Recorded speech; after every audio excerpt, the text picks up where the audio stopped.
You gotta burn it all to the ground. Let it burn.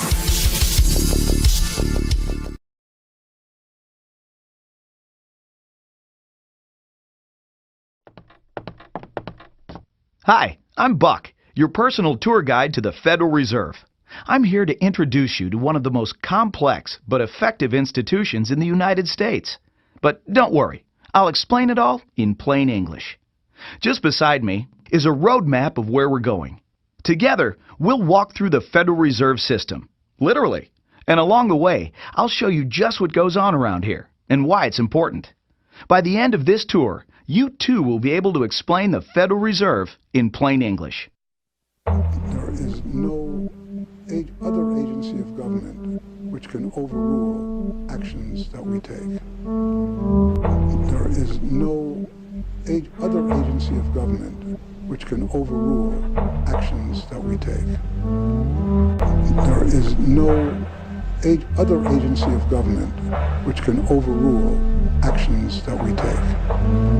That would effectively be a takeover of monetary policy by the Congress, a repudiation of the independence of the Federal Reserve, which would be highly destructive to the stability of the financial system, the dollar, and our national economic situation. The Federal Reserve does not own any gold at all. We have not owned gold since 1934.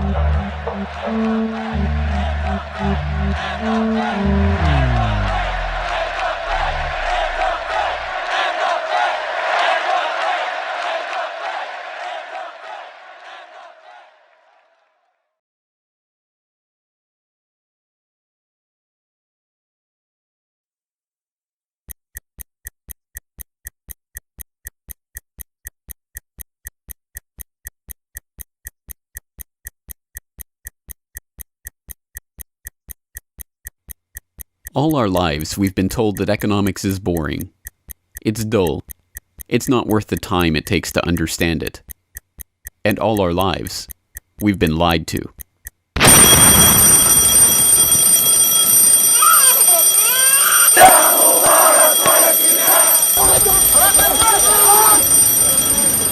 War, poverty, revolution. They all hinge on economics, and economics all rests on one key concept. Money. Money. It is the economic water in which we live our lives. We even call it currency. It flows around us, carries us in its wake, drowns those who are not careful. We use it every day, in nearly every transaction we conduct. We spend our lives working for it, worrying about it, saving it, spending it, pinching it. It defines our social status. It compromises our morals. People are willing to fight, die, and kill for it. But what is it? Where does it come from? How is it created? Who controls it? It is a remarkable fact that, given its central importance in our lives, not one person in 100 could answer such basic questions about money as these. So if you were planning a family, you'd want to know where babies come from. Yeah. And this is a lot about banking. So let me ask you, where does money come from? Where does the money come from? Where does any money? The government prints it. Just print it off. Where does money come from? How is new money created? By labor. People work and produce wealth, and the money is supposed to match that wealth. Where does money come from? Well, I have a pretty different outlook on money. It actually comes from like trees, right? But why is this? How could we be so ignorant about a topic of such importance? Where does money come from is a basic, childlike question. So why is our only response the childlike answer meant as a joke? It grows on trees. Such a profound state of ignorance could not come about naturally. From the time we are children, we are curious about the world and eager to learn about the way it works. And what could lead to a better understanding of the way the world works than a knowledge of money, its creation and destruction? Yet discussion of this topic is fastidiously avoided in our school years and ignored in our daily life. Our monetary ignorance is artificial, a smokescreen that has been erected on purpose and perpetrated with the help of complicated systems and insufferable economic jargon. But it doesn't take an economist to understand the importance of money. Deep down, we all know that the wars, the poverty, the violence we see around us hinges on this question of money. It seems like a 1,000-piece jigsaw puzzle just waiting to be solved. And it is. The puzzle pieces, taken together, create an image of the Federal Reserve, America's central bank and the heart of the country's banking system. Despite its central importance to the economy, relatively few have heard of it, and fewer still know what it is, despite the bank's attempts at self-description. Our economy runs on a complex system of exchange of goods and services, in which money plays a key part. Coin, currencies, savings, and checking accounts, the overall supply of money is managed by the Federal Reserve. Money is the medium through which economic exchanges take place, and money as a standard of value helps us to set prices for goods and services. The job of managing money, monetary policy, is to preserve the purchasing power of the dollar while ensuring that a sufficient amount of money is available to promote economic growth. The Federal Reserve also promotes the safety and soundness of the institutions where we do our banking. It ensures that the mechanisms by which we make payments, whether by cash, check, or electronic means, operate smoothly and efficiently. And in its fiscal role, acts as the banker for the United States government. Now, these duties comprise the major responsibilities of our central bank. But in order to really understand the Federal Reserve, we must first understand its origins and context. We must deconstruct the puzzle. The first piece of that puzzle lies here, in the White House. This is where the Federal Reserve Act, then known as the Currency Bill, was signed into law after passing the House and Senate in late December 1913. The New York Times of Christmas Eve 1913 described the festive scene. The Christmas spirit pervaded the gathering. While the ceremony was a little less impressive than that of the signing of the Tariff Act on October 3rd last in the same room, the spectators were much more enthusiastic and seized every occasion to applaud. There in the White House that fateful December evening, President Wilson signed away the last veneer of control over the American money supply to a cartel, a well-organized gang of crooks so successful, so cunning, so well hidden that even now, a century later, few know of its existence, let alone the details of its operations. But those details have been openly admitted for decades. Of course, just as we have been taught to find economics boring, we have been taught that this story is boring. This is the way the Federal Reserve itself tells it. The United States was facing severe financial problems. At the turn of the century, most banks were issuing their own currency, called banknotes. The trouble was, currency that was good in one state was sometimes worthless in another. People began to lose confidence in their money, since it was only as sound as the bank that issued it. Fearful that their bank might go out of business, they rushed to exchange their banknotes for gold or silver. By attempting to do so, they created the Panic of 1907. During the panic, people streamed to the banks and demanded their deposits. The banks could not meet the demand. They simply did not have enough gold and silver coin available. Many banks went under. People lost millions of dollars. Businesses suffered, unemployment rose, and the stability of our economic system was again threatened. Well, this couldn't go on. If the country was going to grow and prosper, some means would have to be found to achieve financial and economic stability. To prevent financial panics like the one in 1907, President Woodrow Wilson signed the Federal Reserve Act into law in 1913. But this is history as told by the victors, a revisionist vision in which the creation of a central bank to control the nation's money supply is merely a boring historical footnote, about as important as the invention of the zipper or an early 20th century hula hoop craze. The truth is that the story of the secret banking conclave that gave birth to that Federal Reserve Act is as exciting and dramatic as any Hollywood screenplay or detective novel yarn, and all the more remarkable for the fact that it is all true. We pick up the story, appropriately enough, under cover of darkness. It was the night of November 22nd, 1910, and a group of the richest and most powerful men in America were boarding a private rail car at an unassuming railroad station in Hoboken, New Jersey.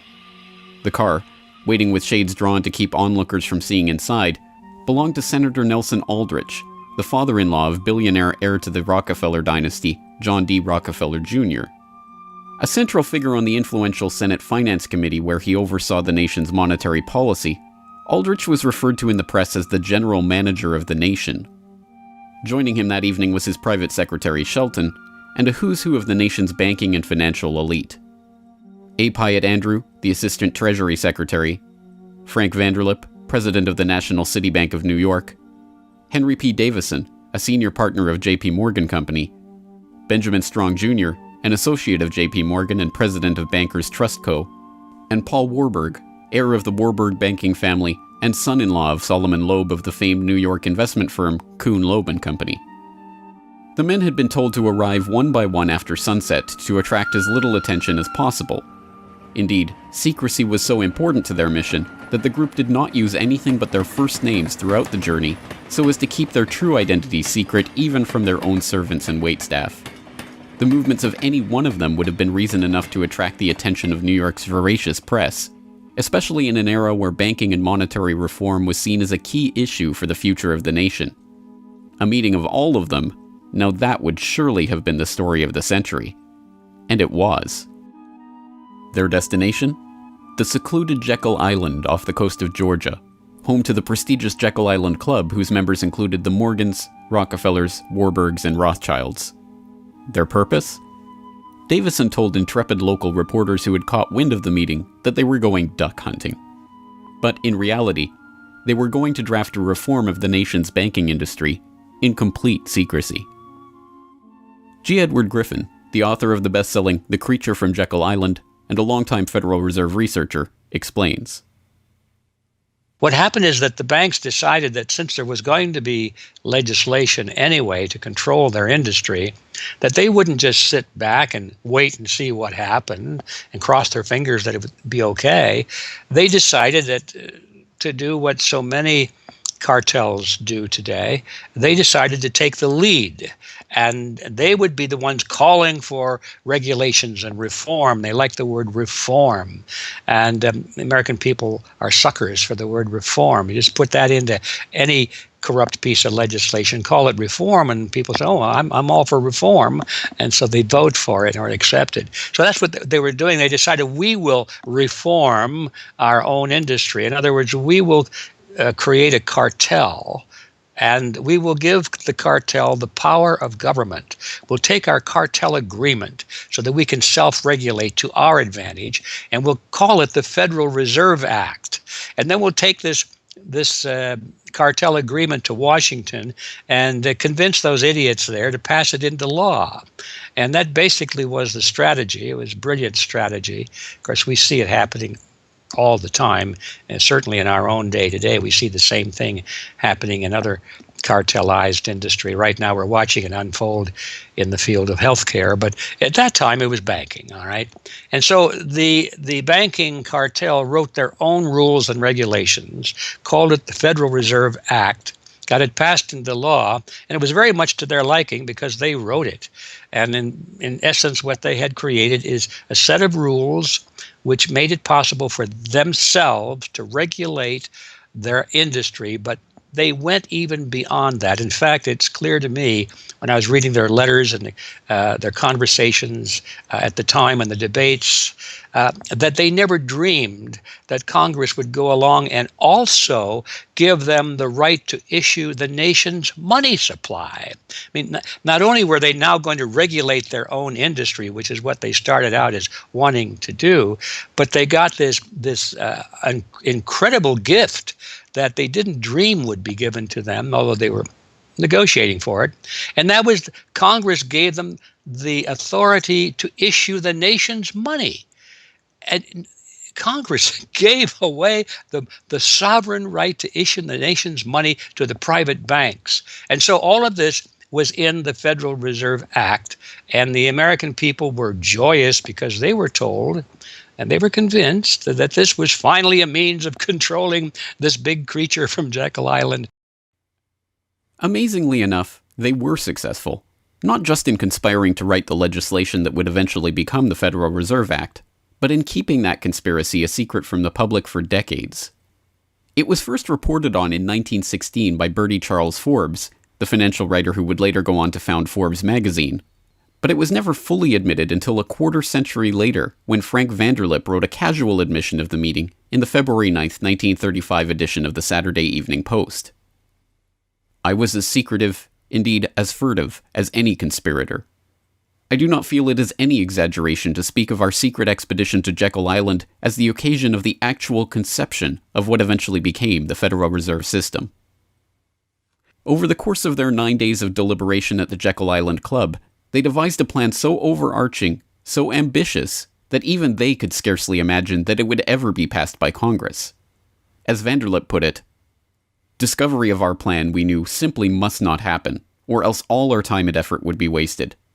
If it were to be exposed publicly that our particular group had got together and written a banking bill, that bill would have no chance whatever of passage by Congress." So what precisely did this conclave of conspirators devise at their Jekyll Island meeting? A plan for a central banking system to be owned by the banks themselves, a system which would organize the nation's banks into a private cartel that would have sole control over the money supply itself. At the end of their 9-day meeting, the bankers and financiers went back to their respective offices content in what they had accomplished. The details of the plan changed between its 1910 drafting and the eventual passage of the Federal Reserve Act, but the essential ideas were there. But ultimately, this scene on Jekyll Island, too, is just one piece of a larger puzzle.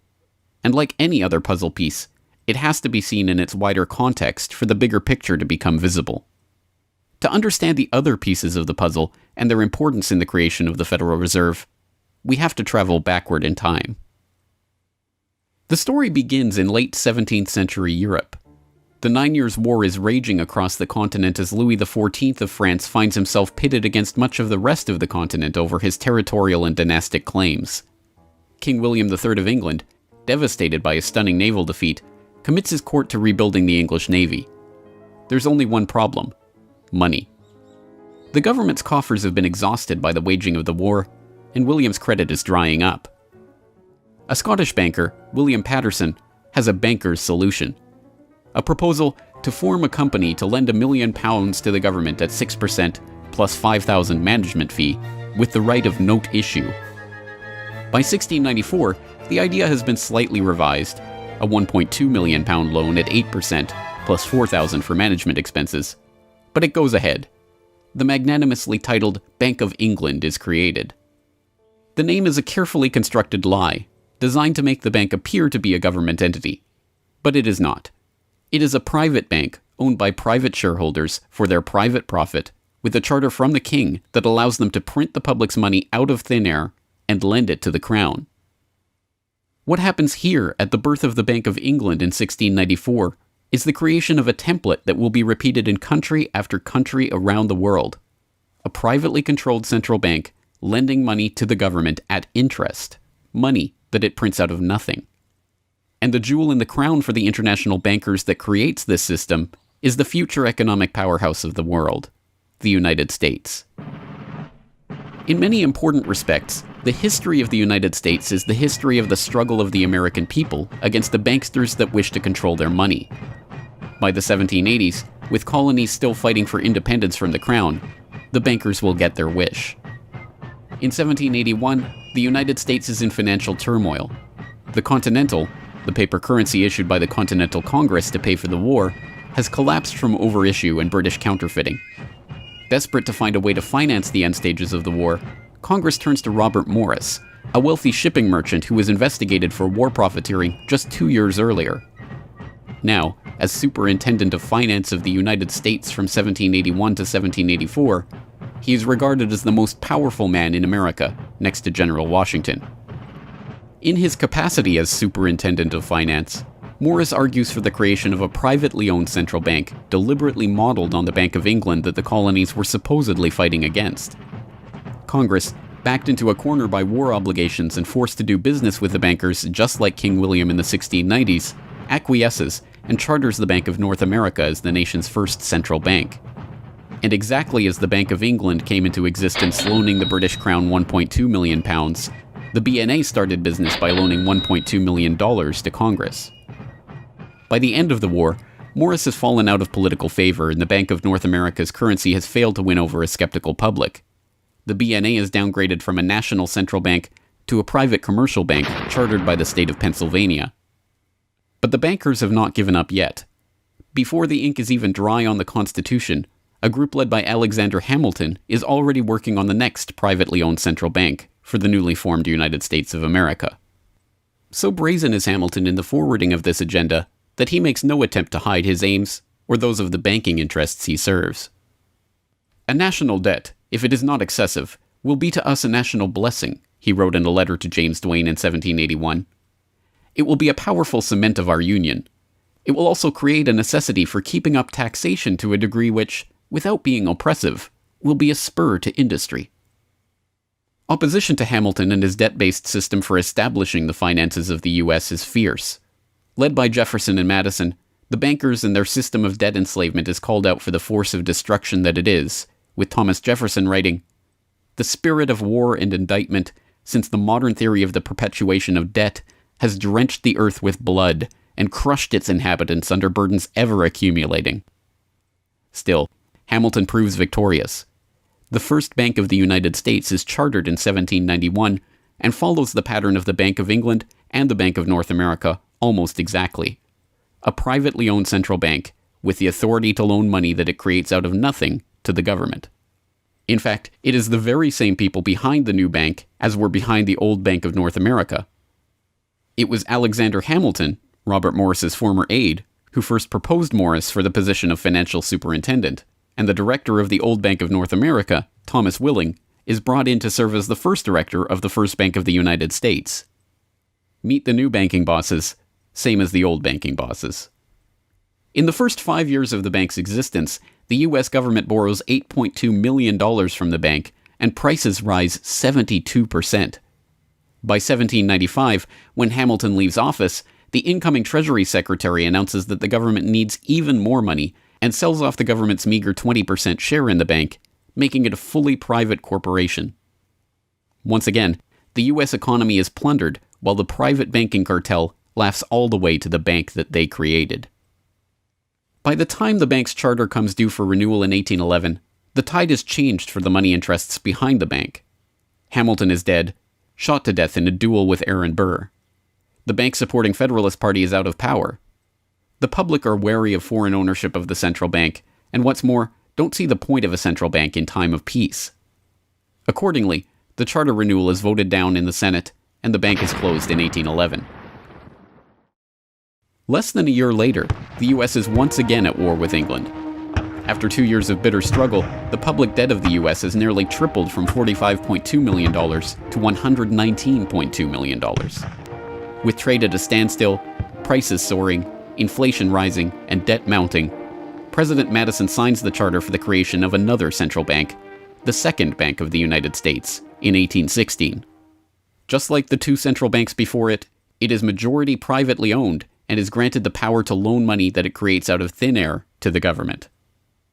The 20-year bank charter is due to expire in 1836, but still in his first term, President Andrew Jackson has already vowed to let it die prior to renewal. Believing that Jackson won't risk his chance for re-election in 1832 on the issue, the bankers forward a bill to renew the bank's charter in July of that year, 4 years ahead of schedule. Remarkably, Jackson vetoes the renewal charter and stakes his re-election on the people's support of his move. In his veto message, Jackson writes in no uncertain terms about his opposition to the bank. Whatever interest or influence, whether public or private, has given birth to this act, it cannot be found either in the wishes or necessities of the executive department, by which present action is deemed premature, and the powers confirmed upon its agent not only unnecessary, but dangerous to the government and country. It is to be regretted that the rich and powerful too often bend the acts of government to their selfish purposes. If we cannot at once, in justice to interests vested under improvident legislation, make our government what it ought to be, we can at least take a stand against all new grants of monopolies and exclusive privileges, against any prostitution of our government to the advancement of the few at the expense of the many, and in favor of compromise and gradual reform in our code of laws and system of political economy. The people side with Jackson, and he's re-elected on the back of his slogan, "Jackson and no bank." The president makes good on his pledge. In 1833, he announces that the government will stop using the bank and will pay off its debt. The bankers retaliate in 1834 by staging a financial crisis and attempting to pin the blame on Jackson, but it's no use. On January 8, 1835, President Jackson succeeds in paying off the debt, and for the first and only time in its history, the United States is free from the debt chain of the bankers. In 1836, the Second Bank of the United States charter expires, and the bank loses its status as America's central bank. It is 77 years before the bankers can regain the jewel in their crown, but it is not for lack of trying. Immediately upon the death of the bank, the banking oligarchs in England react by contracting trade, removing capital from the US, demanding payment in hard currency for all exports, and tightening credit. This results in a financial crisis known as the Panic of 1837, and once again Jackson's campaign to kill the bank is blamed for the crisis. Throughout the late 19th century, the United States is rocked by banking panics brought about by wild banking speculation and sharp contractions in credit. By the dawn of the 20th century, the bulk of the money in the American economy has been centralized in the hands of a small clique of industrial magnates, each with a near monopoly on a sector of the economy. There are the Astors in real estate, the Carnegies and the Schwabs in steel, the Harrimans, Stanfords, and Vanderbilts in railroads, the Mellons and the Rockefellers in oil. As all of these families start to consolidate their fortunes, they gravitate naturally to the banking sector. And in this capacity, they form a network of financial interests and institutions that centered largely around one man, banking scion and increasingly America's informal central banker in the absence of a central bank, John Pierpont Morgan. John Pierpont Morgan, or Pierpont as he prefers to be called, is born in Hartford, Connecticut in 1837 to Junius Spencer Morgan, a successful banker and financier. Morgan rides his father's coattails into the banking business, and by 1871 is partnered in his own firm, the firm that was eventually to become J.P. Morgan and Company. It is Morgan who finances Cornelius Vanderbilt's New York Central Railroad. It is Morgan that finances the launch of nearly every major corporation of the period, from AT&T to General Electric to General Motors to DuPont. It is Morgan who buys out Carnegie and creates the United States Steel Corporation, America's first billion-dollar company. It is Morgan who brokers a deal with President Grover Cleveland to save the nation's gold reserves by selling $62 million worth of gold to the Treasury in return for government bonds. And it is Morgan who, in 1907, sets in motion the crisis that leads to the creation of the Federal Reserve. That year, Morgan begins spreading rumors about the precarious finances of the Knickerbocker Trust Company, a Morgan competitor and one of the largest financial institutions in the United States at the time. The resulting crisis, dubbed the Panic of 1907, shakes the U.S. financial system to its core. Morgan puts himself forward as a hero, boldly offering to help underwrite some of the faltering banks and brokerage houses to keep them from going under. After a bout of hand-wringing over the nation's finances, a congressional committee is assembled to investigate the Money Trust, the bankers and financiers who brought the nation so close to financial ruin and that wield such power over the nation's finances. The public follows the issue closely, and in the end a handful of bankers are identified as key players in the Money Trust's operations, including Paul Warburg, Benjamin Strong Jr., and J.P. Morgan. Andrew Gavin Marshall, editor of the People's Book Project, explains. At the beginning of the 20th century, there was an investigation following the greatest of these financial panics, which was in 1907. And this investigation was on what was called the Money Trust, which found that three banking interests, J.P. Morgan, National City Bank, and the Citibank of New York, I believe it was, basically controlled the entire financial system. So three banks. And the public hatred towards these institutions was unprecedented. There was an overwhelming consensus in the country for establishing a central bank.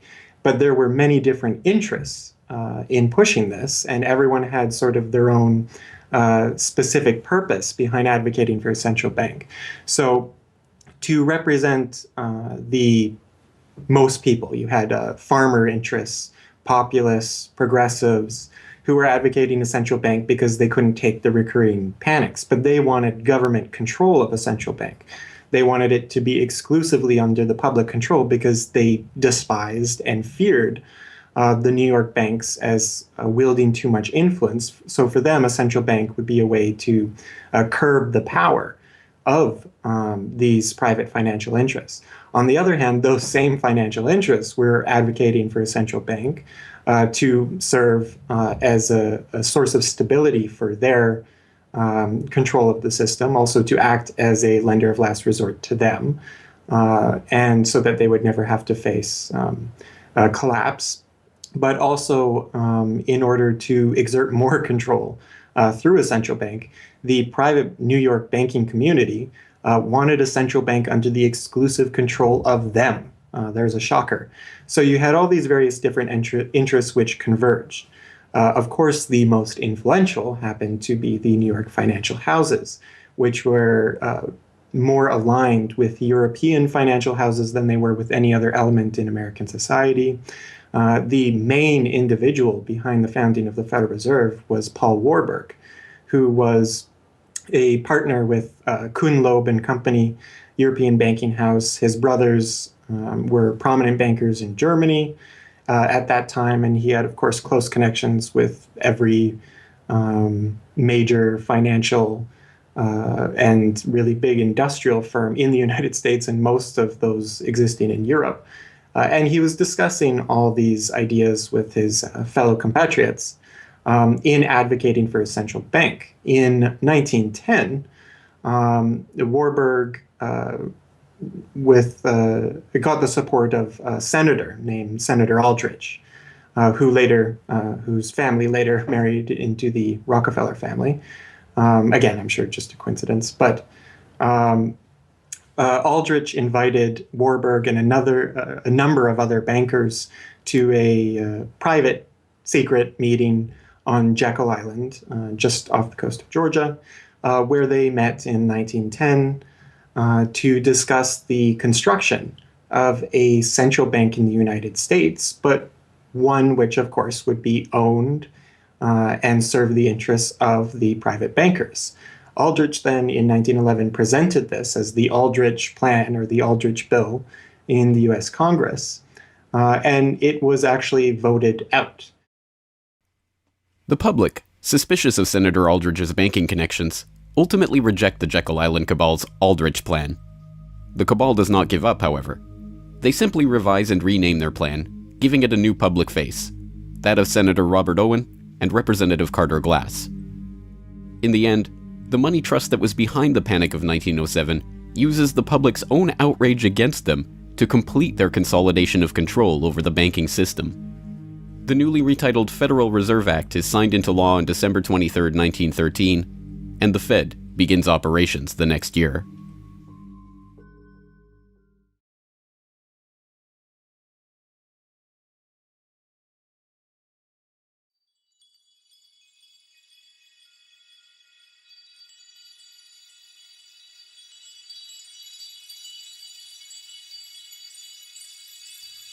So how does the Federal Reserve System work? What does it do? Who owns and controls it? These are the basic questions that would get to the heart of the fundamental question, what is money? And that is why the answer to these questions have been shrouded in impenetrable economic jargon. Even the Federal Reserve's own educational propaganda, which has an unusual tendency towards cutesy animation and talking down to its audience, has a difficult time summarizing the Fed's mission and responsibilities. According to the Fed, to achieve these goals, the Fed, then and now, combines centralized national authority through the Board of Governors, remember that on the map, with a healthy dose of regional independence through the reserve banks. A third entity, the Federal Open Market Committee, brings together the expertise of the first two in setting the nation's monetary policy. Precisely what imaginary gaggle of schoolchildren is this economic gibberish aimed at? The simple truth, hidden behind the sleight of hand of economic jargon and magisterial titles, is that a banking cartel has monopolized the most important item in our entire economy: money itself.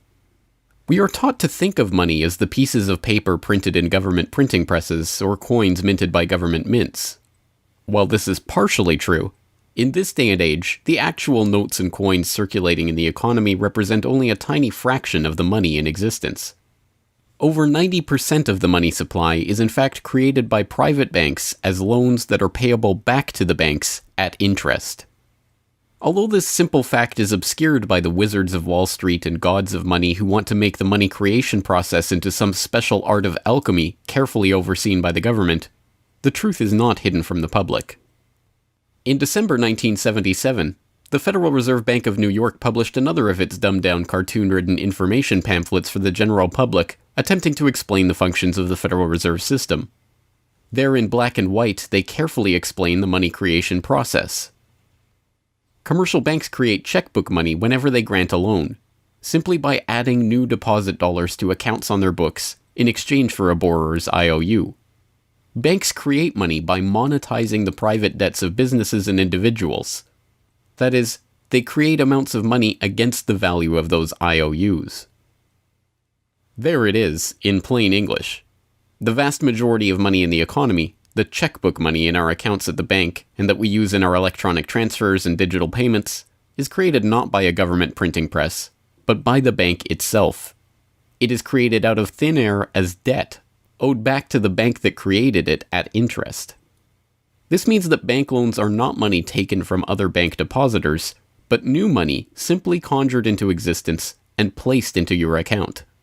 And the bank is able to create much more money than it has cash to back up those deposits. The Fed claims to be the entity overseeing and backing up the banking industry. It was established, according to its own propaganda, to stabilize the system and prevent bank runs like the Panic of 1907 from happening again. Throughout much of the 1800s, almost any organization that wanted could print its own money.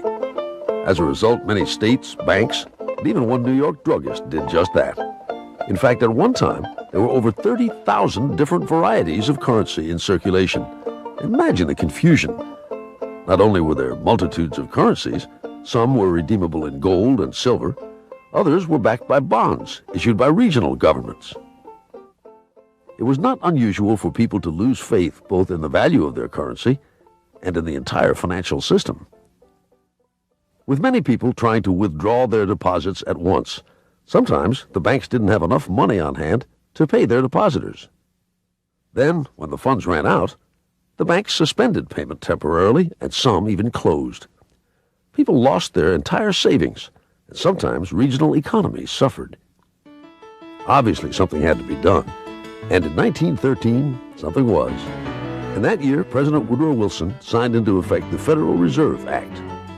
This act created the Federal Reserve System to provide a safer and more stable monetary and banking system. If that was indeed its aim, it signally failed to do so in running up one of the greatest bubbles in American history to that point in the 1920s, just a decade after its creation. The popping of that bubble, of course, led directly into the Great Depression and one of the greatest periods of mass poverty in American history. Economists have long argued that the Fed itself was the cause of the Depression by its complete mismanagement of the money supply. As former Federal Reserve Chairman Ben Bernanke admitted in a speech commemorating Fed critic Milton Friedman's 90th birthday, regarding the Great Depression, "You're right, we did it. We're very sorry. But thanks to you, we won't do it again." Price stability is another cited tenet of the Federal Reserve's mandate. But here, too, the Fed has completely failed to live up to its own standards. Aside from the banking system, the Federal Reserve has another responsibility that's probably even more important. It's in charge of something called monetary policy. Basically, it means trying to keep prices stable to avoid inflation. Say you buy a CD today for $14, but what if next year the price of the CD jumped to $20 or $50? Not because of a change in supply or demand, but because all prices were going up. That's inflation. There are a lot of different causes of inflation, but one of the most important is too much money. The Fed can adjust the money supply by injecting money into the system electronically or by withdrawing money from the economy. Think of it. The Federal Reserve has the ability to create money and make it disappear. What's most important is what happens as a result. Anytime the supply of money is altered, the effects are felt throughout the economy. The Fed's methods have changed over time to take advantage of the latest computers and electronics, but its mission remains the same: to aim for stable prices, full employment, and a growing economy. 100 years ago, in 1913, the Fed was created, and we've marked it with a vertical line there. Consumer prices now are about 30 times higher than they were when the Fed was created in 1913. Paper money, too, is the responsibility of the Federal Reserve. Hence, the dollars in circulation are not Treasury notes, not bills of credit, but Federal Reserve notes, debt-based notes backed up, ultimately, by the government's own promise to pay. It's sovereign bonds backed up by the taxpayers themselves. At one time, the Federal Reserve banks were legally required to keep large stockpiles of gold in reserve to back up these notes. But that requirement was abandoned, and today the notes are backed up mostly by government securities. The Fed no longer keeps any actual gold on its books, but gold certificates issued by the Treasury and valued not at the spot price of $1,300 per troy ounce, but an arbitrarily fixed statutory price of $42 2/9 per ounce. But I do have one question. During the crisis or any time that you're aware of, has the Federal Reserve or Treasury participated in any gold swaps arrangements? We don't. The Federal Reserve does not own any gold at all. We have not owned gold since 1934. So we have not engaged in any gold swaps. But it appears on your balance sheet that you hold gold. What appears on our balance sheet is gold certificates. When we turned before 1934, the Federal Reserve did own gold. We turned that over by law to the Treasury and received in return for that gold certificates. If the Treasury entered into, because under the Exchange Stabilization Fund, I would assume they probably have the legal authority to do it. They wouldn't be able to do it then because you have the securities for essentially all the gold? No, we have no interest in the gold that is owned by the Treasury. We have simply an accounting document that is called gold certificates that represents the value at a statutory rate and still that we gave to the Treasury in 1930. And still measured at $42 an ounce, which makes no sense whatsoever. Clearly, there is a discrepancy between what we are led to believe is motivating the Fed and what it actually does. To understand what the Fed is actually intended to do, it's first important to understand that the Federal Reserve is not a bank per se, but a system. This system codifies, institutionalizes, oversees, and undergirds a form of banking called fractional reserve banking, in which banks are allowed to lend out more money than they actually have in their vaults. The whole process starts, the process of decay and corruption starts with something called fractional reserve banking. That's the technical name for it.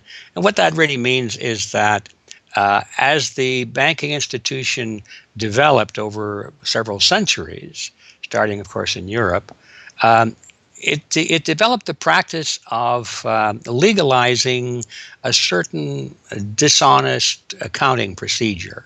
In other words, in the very, very beginning, if you want to go all the way back, people would bring their gold or silver to the banks for safekeeping.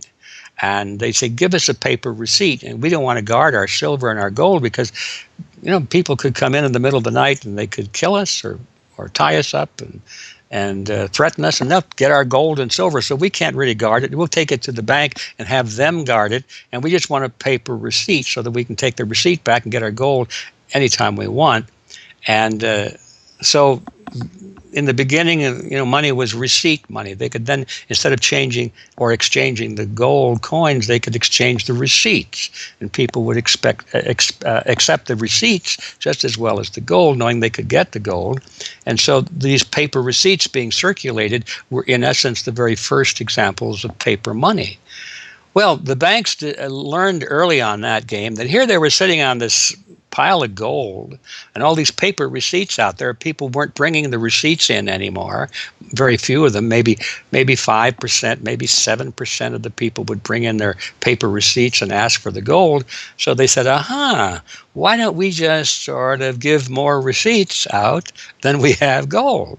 They'll never know because we only are asked at the best 7% of it, so we can create more receipts for gold than we have, and we can collect interest on that because we'll loan that into the economy and we'll charge interest on this money that we don't really have. And it's a pretty good gimmick, don't you think? And they, well, yeah, of course. And so that's how fractional reserve banking started. And now it's institutionalized, and they teach it in school. No one ever questions the integrity of it or the ethics of it. They say, well, that's the way banking works. And isn't it wonderful that we now have this flexible currency and we have prosperity and all of this sort of thing? So it all starts with this concept of fractional reserve banking. And the trouble is with that is it works most of the time, but every once in a while, there are a few ripples that come along that are a little bit bigger than the other ripples, and maybe one of them is a wave, and more than 7% will come in and ask for their gold. Maybe 20% will come in, or 30%. And well, now the banks are embarrassed because the fraud is exposed. They say, well, we don't have your gold. What do you mean you don't have my gold? I gave it to you and put it on deposit, and you said you'd safeguard it. Well, we don't have it. We loaned it out. So then the word gets out, and everybody and their uncle comes and lines up for their gold. And of course, they don't have it, and the banks are closed. They have bank holidays, and the banks are embarrassed. They go out of business. People lose their savings, and you have these terrible banking crashes that were ricocheting all around the world prior to this time. And that's what caused the concern. One of the things that caused the concern of the American people, they didn't want that anymore. They wanted to put a stop to that. And that was the whole purpose, supposedly, of the Federal Reserve System, was to put a stop to that. But since the people who designed the plan to put a stop to it were the very ones who were doing it in the first place, you can not be surprised that their solution was not a very good one insofar as the American people were concerned. Their solution was to expand it, not to control it, but to expand it. See, prior to that time, this little game of fractional reserve banking was localized at the state level. Each state was doing its own little fractional reserve banking system. Each state, in essence, had its own Federal Reserve. Central banks were authorized by state law to do this sort of thing, and that was causing all this problem. And so the Federal Reserve came along and said, well, no, we're not going to do this at the state level anymore because look at all the problem it's causing. We're going to consolidate it all together, and we're going to do it at the national level. The key to this system, of course, is who controls this incredible power to regulate the economy by setting reserve requirements and targeting interest rates. The answer to this question, too, has been deliberately obscured. The Federal Reserve System is a deliberately confusing mishmash of public and private interests, reserve banks, boards and committees, centralized in Washington and spread out across the United States. So you have the Federal Reserve Board in Washington, appointed by the president. That's the only part of this system that is directly dependent upon the government for input. That's the federal part, that the government, the president specifically, gets to choose a few select governors. The 12 regional banks, the most influential of which is the Federal Reserve Bank of New York, essentially based in Wall Street to represent Wall Street, is representative of the major Wall Street banks who own shares in the private, not federal, but private Federal Reserve Bank of New York. All the other regional banks are also private banks. They vary according to how much influence they wield, but the Kansas City Fed is influential, the St. Louis Fed, the Dallas Fed. But the New York Fed is really the center of this system. And precisely because it represents the Wall Street banks who appoint the leadership of the New York Fed. So the New York Fed has a lot of public power, but no public accountability. It has no oversight. It does not answer to Congress the way that the chairman of the Federal Reserve Board of Governors does. And even then, the chairman of the Federal Reserve Board, who is appointed by the president, does not answer to the president. He does not answer to Congress. He goes to Congress to testify, but the policy that they set is independent. So they have no input from the government. The government can't tell them what to do, legally speaking. And of course, they don't. Do you think it would cause problems for the Fed or for the economy if that legislation was to pass? My concern about the legislation is that if the GAO is auditing not only the operational aspects of our programs and the details of the programs, but is making judgments about our policy decisions that would effectively be a takeover of monetary policy by the Congress, a repudiation of the independence of the Federal Reserve, which would be highly destructive to the stability of the financial system, the dollar, and our national economic situation. The Federal Open Market Committee is responsible for setting interest rates. Now, this committee, which is enormously powerful, has as its membership the governor and vice chair of the Federal Reserve Board. But the Federal Open Market Committee, most of the membership is the presidents of the regional Federal Reserve banks representing private interests. So they have significant input into setting the interest rates. Interest rates are not set by a public body, they're set by private financial and corporate interests. And that's whose interests they serve, of course. The reason that the Federal Reserve goes to such great lengths to make its organizational structure as confusing as possible is to cover up the massive conflicts of interest that are at the heart of the system. The fact is that the Federal Reserve System is comprised of a board of governors, 12 regional banks, and an open market committee. The privately owned member banks of each Federal Reserve Bank vote on the majority of the Reserve Bank's directors, and the directors vote on members to serve on the Federal Open Market Committee, which determines monetary policy. What's more, Wall Street is given a prime seat at the table, with tradition holding that the president of the powerful New York Federal Reserve Bank be given the vice chairmanship of the FOMC and be made a permanent committee member. In effect, the private banks are the key determinants in the composition of the FOMC, which regulates the entire economy. According to the Fed, its monetary policy decisions do not have to be approved by the president or anyone else in the executive or legislative branches of government, it does not receive funding appropriated by the Congress, and the terms of the members of the Board of Governors span multiple presidential and congressional terms. Or, in the words of Alan Greenspan, what is the proper relationship, what should be the proper relationship between a chairman of the Fed and a president of the United States?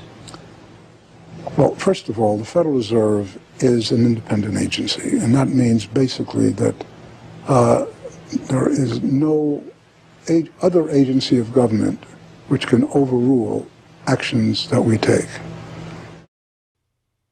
The Fed goes on in its self-mythologization to state that it is not a private, profit-making institution. This characterization is dishonest at best, and an outright lie at worst. The regional banks are themselves private corporations, as noted in a 1928 Supreme Court ruling. Instrumentalities like the national banks or the Federal Reserve Banks, in which there are private interests, are not departments of the government. They are private corporations in which the government has an interest. This point is even admitted by the Federal Reserve's own senior counsel.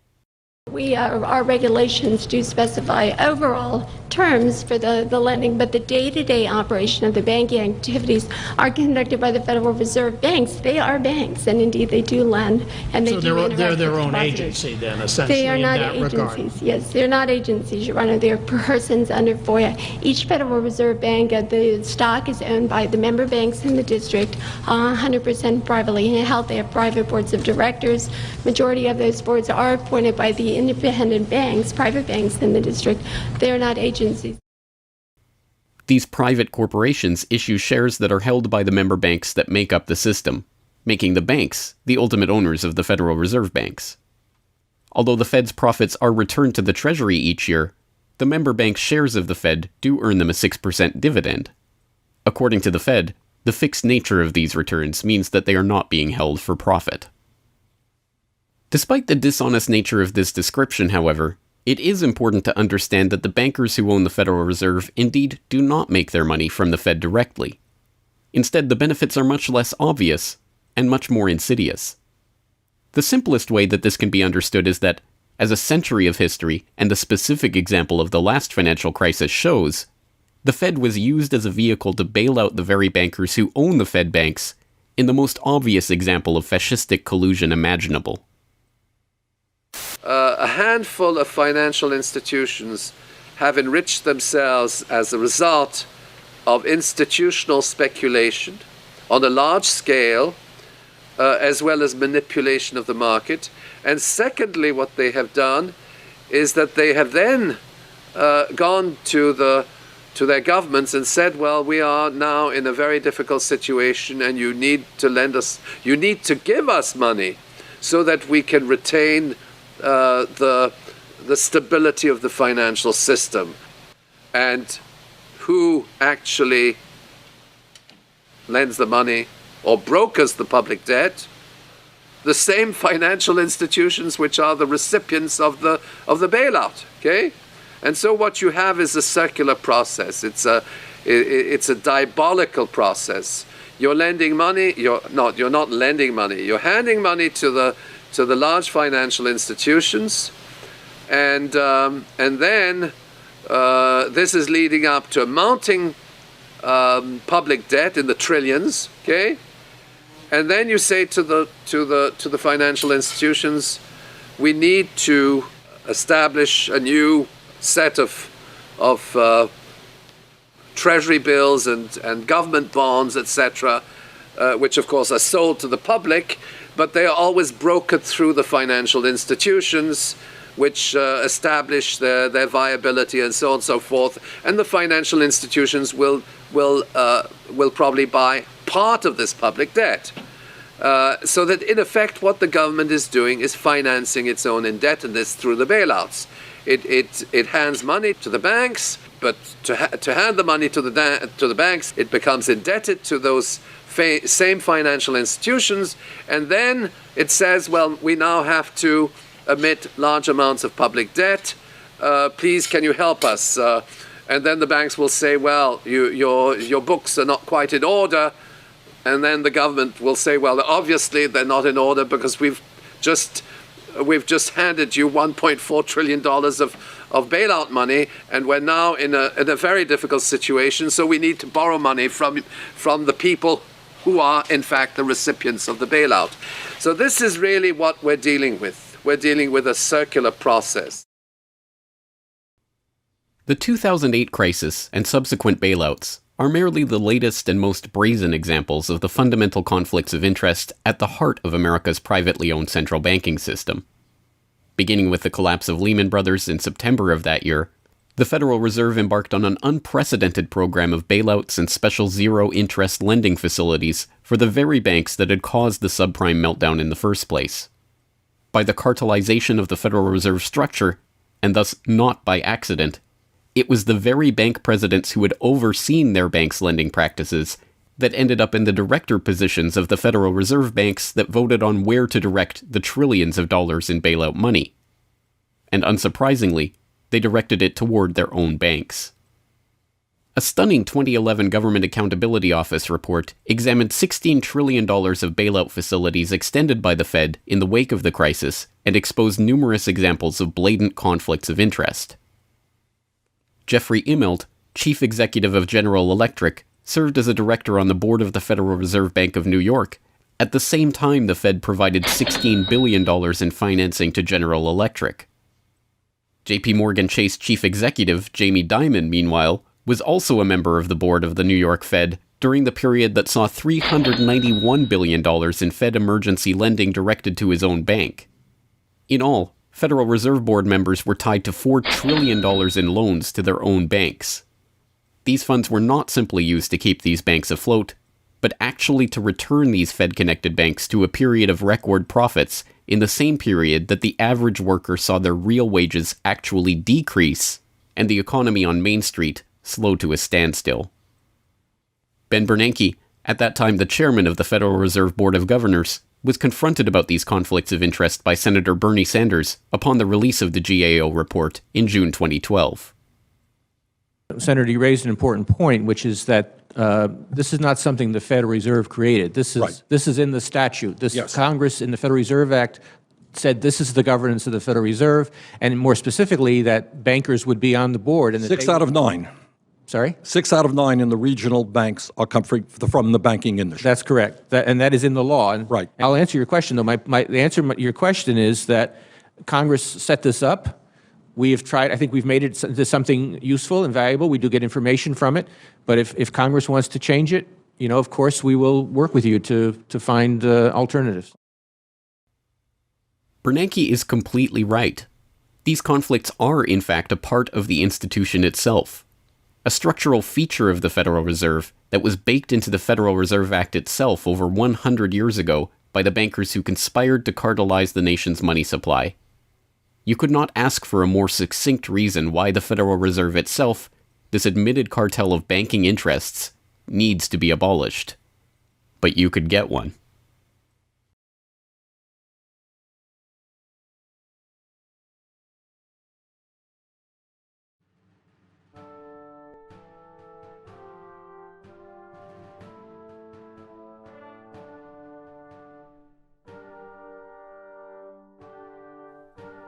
We now know that for centuries, the people of the United States have been at war with the international banking oligarchs.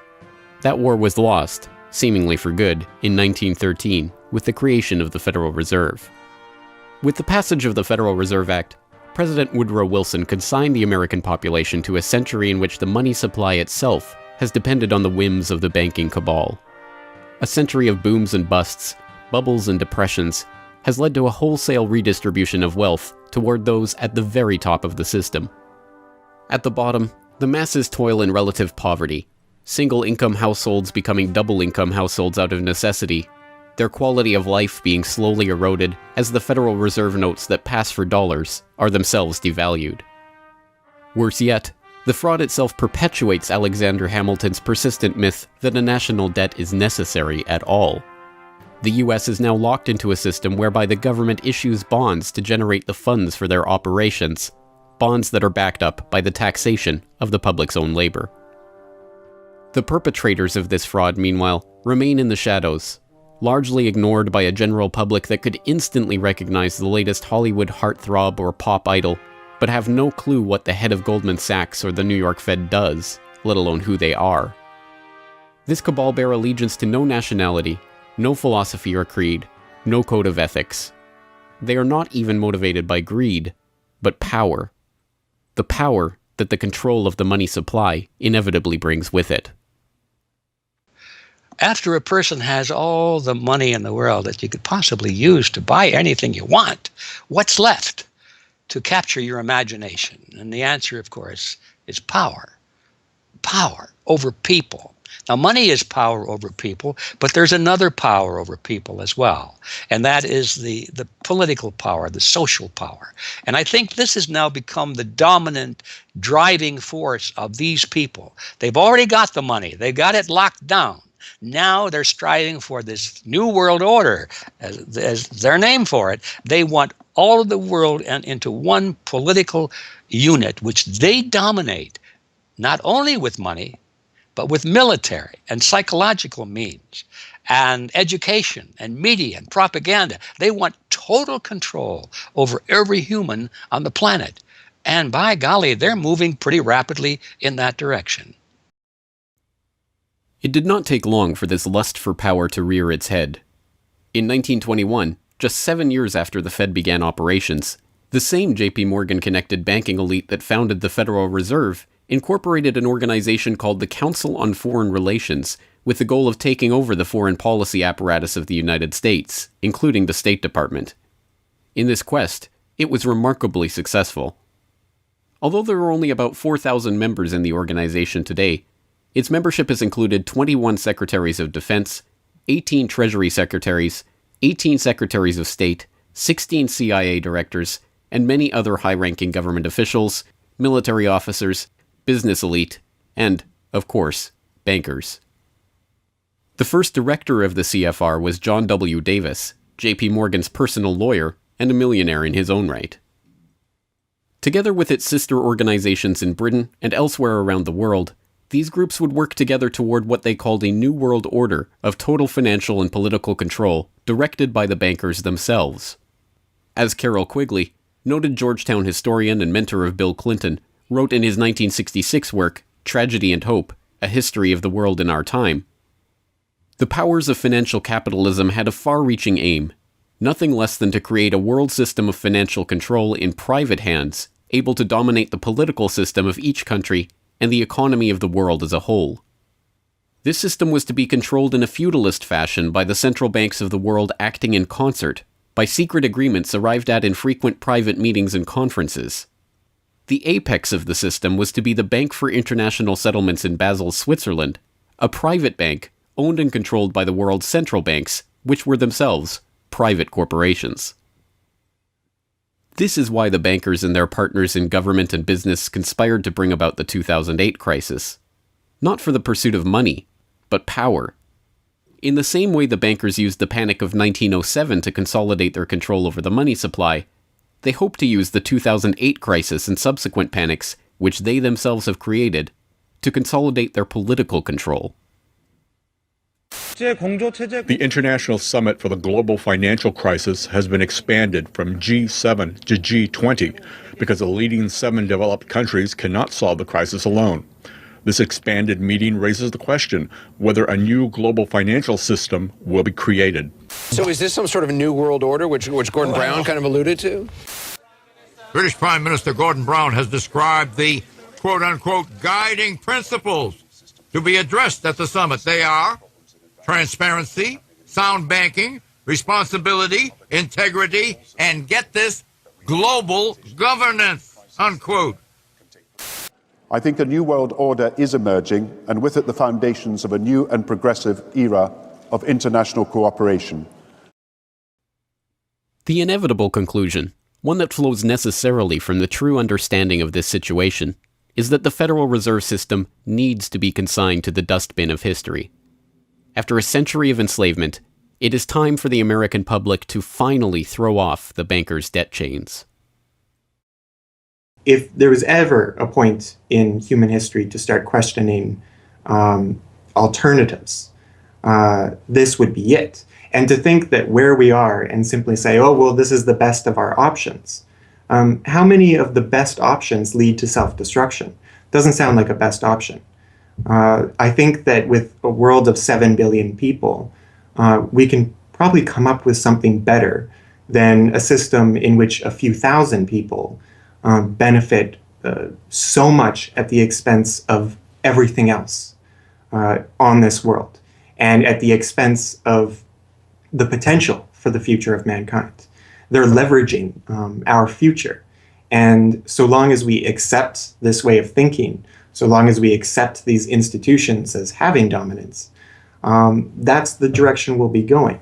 So I think reform is a good way to try and stall and to push back directly against the expanding and evolving power structures. But a radical change is what's really needed, and that has to be built from the bottom up. But I think that these two processes can and should go together in parallel. If you've made it this far, congratulations. You are now better informed on the economic history of the United States and the truth about the Federal Reserve than 99% of the population. If you do nothing else, then just working to get those around you educated on this information alone will have a profound effect. Once they learn of the scam, many are motivated to do something about it, and they, in turn, inform others. This is the viral nature of suppressed truth, and it is the reason that more people are aware of and energized by the issue of the Federal Reserve and the nature of money than ever before. Perhaps even more amazingly, this movement is spreading to other parts of the globe. Recognizing the interlocking nature of the modern global economy and the international nature of the banking oligarchy, movements to abolish the Federal Reserve have sprung up in Europe, where protests against the cartelized central banking system are taking place in over 100 cities, attracting 20,000 people on a weekly basis. I started this movement because I realized that the Federal Reserve Act, in my opinion, is one of the most worst laws in the whole world. So a private banking company is lending America the money, and in my opinion, America is not any more democratic. The Federal Reserve tells the government what to do, and that's a problem. It's a very big problem, especially in the US. Why is it a global issue, and why are people doing it here in Germany?